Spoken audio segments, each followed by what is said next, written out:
সমবায় নির্বাচন, আবাস যোজনা, জল জীবন মিশন প্রকল্পে বঞ্চনা, অবৈধ নির্মাণ এবং বেহাল রাস্তার মতো একাধিক দুর্নীতির অভিযোগে হাওড়া গ্রামীণ বিজেপির পক্ষ থেকে বৃহস্পতিবার বিকালে আমতা ১ নম্বর ব্লকে বিক্ষোভ ও গণ ডেপুটেশন কর্মসূচি অনুষ্ঠিত হয়।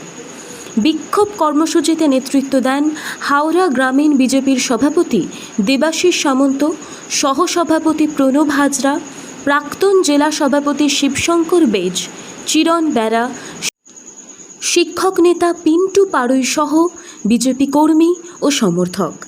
বিজেপি নেতৃত্ব অভিযোগ করেন, তৃণমূল পরিচালিত প্রশাসনের লাগামহীন দুর্নীতি ও অনিয়মে সাধারণ মানুষ বারবার প্রতারিত হচ্ছেন। জল, বাসস্থান ও ন্যায্য সুযোগ থেকে বঞ্চিত হচ্ছেন বহু মানুষ। এর প্রতিবাদেই গণ আন্দোলন।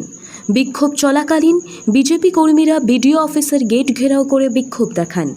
পরিস্থিতি নিয়ন্ত্রণে আনতে প্রশাসনের পক্ষ থেকে বিডিও অফিস চত্বরে কড়া নিরাপত্তার ব্যবস্থা করা হয়। নেতৃত্বের হুঁশিয়ারি, ভবিষ্যতেও সাধারণ মানুষের দাবিতে বিজেপি আন্দোলন চালিয়ে যাবে।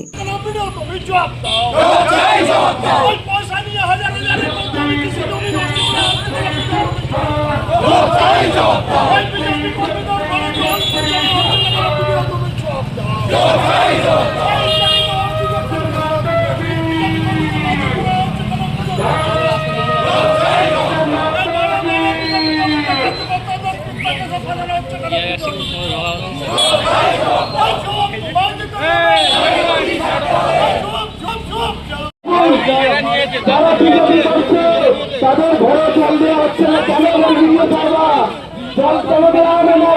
আপনি আপনার ঘরের টাকা দিয়ে দিচ্ছেন নাকি? আপনি তো আমাদের ঘরের টাকা থেকে জল প্রকল্প কেন্দ্রীয় সরকারের প্রকল্প। সাধারণ মানুষ, সমস্ত দোকানদার ভাই বোনেদের আমি একটাই কথা আপনাদের সামনে প্রথমে বলতে চাই।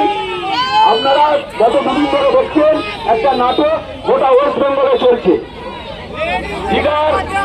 আমরা জানি গোটা ভারতবর্ষে বহু জগন্নাথের মন্দির একমাত্র পুরীতে আছে, কিন্তু আমাদের মাননীয় নিজের ইচ্ছাতে সবকিছু কাজ করে। যারা বিজেপি করছে তাদের ঘরে জল দেওয়া হচ্ছে না, কেন ভিডিও পারবা জল কেন দেওয়া হবে না? আপনি আপনার ঘরের টাকা দিয়ে দিচ্ছেন নাকি?